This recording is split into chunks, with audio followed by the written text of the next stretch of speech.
Friends, ವಿದ್ಯಾ cooking ಚಾನಲ್ಗೆ ಸ್ವಾಗತ. ಇವತ್ತು ಕ್ಯಾಪ್ಸಿಕಮ್ ಬಾತ್ ಮಾಡೋದು ತೋರಿಸ್ಕೊಡ್ತಾ ಇದ್ದೀನಿ. ಅದಕ್ಕೊಂದು ಪೌಡ್ರ್ ಮಾಡ್ಕೊಳ್ಳೋಣ. ಇವಾಗ ಧನಿಯಾ 2 ಸ್ಪೂನ್ ಹಾಕ್ತಾಯಿದ್ದೀನಿ.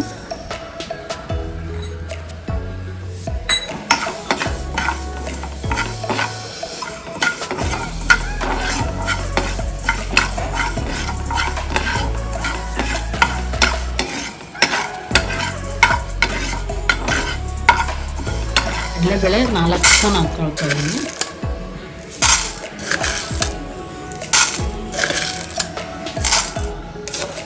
ಎರಡು ಸ್ಪೂನ್ ಉದ್ದಿನಬೇಳೆ,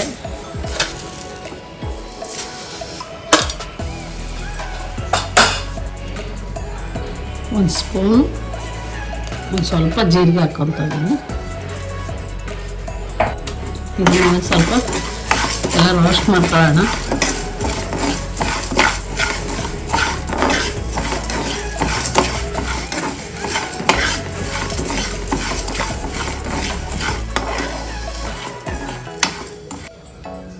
ಇವಾಗ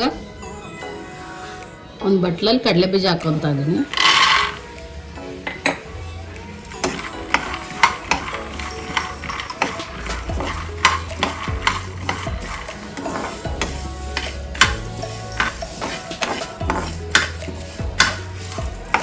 ಇವಾಗ ಇದಕ್ಕೆ ಅರ್ಧ ಸ್ಪೂನ್ ಮೆಂತ್ಯ ಹಾಕ್ಕೊತಾ ಇದ್ದೀನಿ.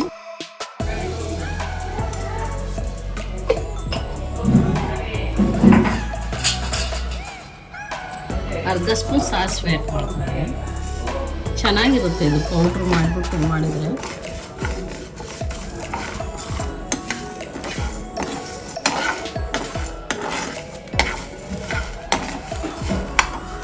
ಇದನ್ನು ಒಂದು ಪ್ಲೇಟಿಗೆ ತೆಗಿತಾ ಇದ್ದೀನಿ, ತಣ್ಣಗಾಗಲಿ.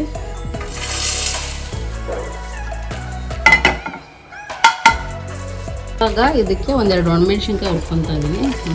ಒಂದು 5 ಖಾರದ ಮೆಣಸಿನ್ಕಾಯಿ ಹಾಕ್ಕೊತಾ ಇದ್ದೀನಿ. ಇನ್ನೊಂದು 7-8 ಬ್ಯಾಡಿಗೆ ಮೆಣಸಿನ್ಕಾಯಿ ಹಾಕ್ಕೊತಾ ಇದ್ದೀನಿ.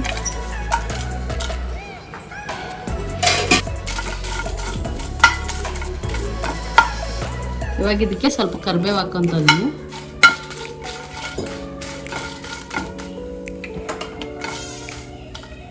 ಇವಾಗ ಇದು ತಣ್ಣಗಾಗಿದೆ, ಪೌಡ್ರ್ ಮಾಡ್ಕೊಳ್ಳೋಣ.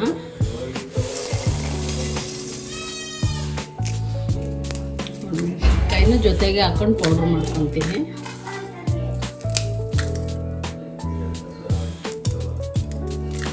ಇವಾಗ ಇದಕ್ಕೆ ಸ್ವಲ್ಪ ಒಗ್ಗರಣೆ ಮಾಡ್ಕೊಳ್ಳೋಣ.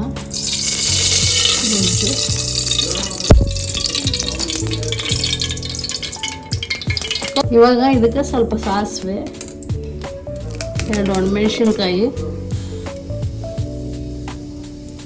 ಕರಿಬೇವು, ಬೆಳ್ಳುಳ್ಳಿ ಹಾಕ್ಕೊಳ್ತೀನಿ.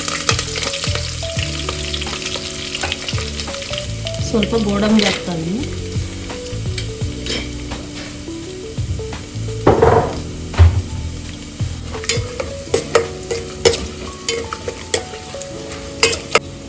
ಇವಾಗ ಸ್ವಲ್ಪ ಈರುಳ್ಳಿ,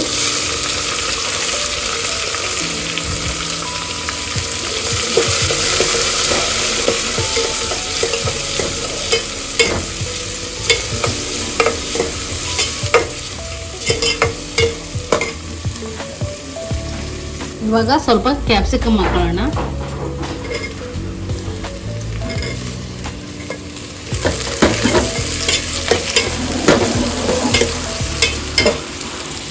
ಸ್ವಲ್ಪ ಉಪ್ಪು,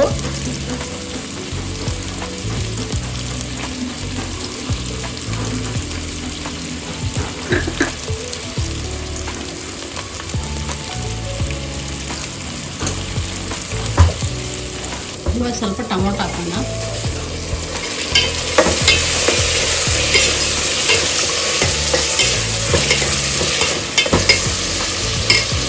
ಸ್ವಲ್ಪ ಅರಿಶಿನ ಪುಡಿ, ಈ ಥರ ಎಣ್ಣೆ ಬಿಟ್ಕೊಳ್ಳೋ ಥರ ಆಗುತ್ತೆ. ಇದು ಪುಡಿ ಮಾಡಿದ್ನಲ್ಲ, ಆ ಪೌಡ್ರ್ ಹಾಕ್ಕೊತಾ ಇದ್ದೀನಿ. ಒಂದು 4 ಸ್ಪೂನ್ 5 ಸ್ಪೂನ್ ಹಾಕ್ಕೊಳ್ತಾ ಇದ್ದೀನಿ.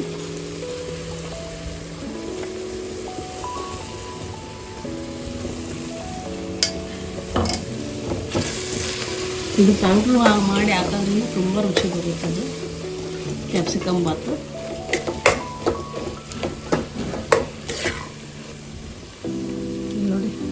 ಅಷ್ಟೇ ಗೊಜ್ಜು ರೆಡಿ ಆಯಿತು. ಇವಾಗ ಅನ್ನ ಮಿಕ್ಸ್ ಮಾಡೋಣ. ಇವಾಗ ಇದಕ್ಕೆ ಅನ್ನ ಮಿಕ್ಸ್ ಮಾಡೋಣ.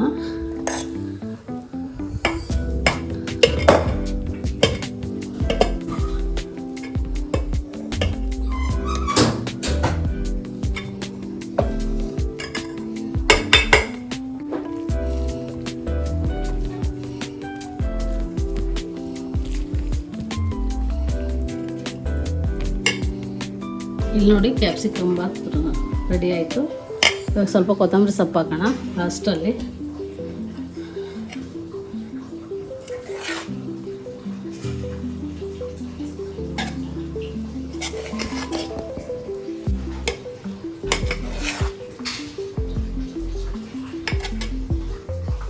ಒಂದ್ಸರಿ ಮನೇಲಿ ಟ್ರೈ ಮಾಡಿ.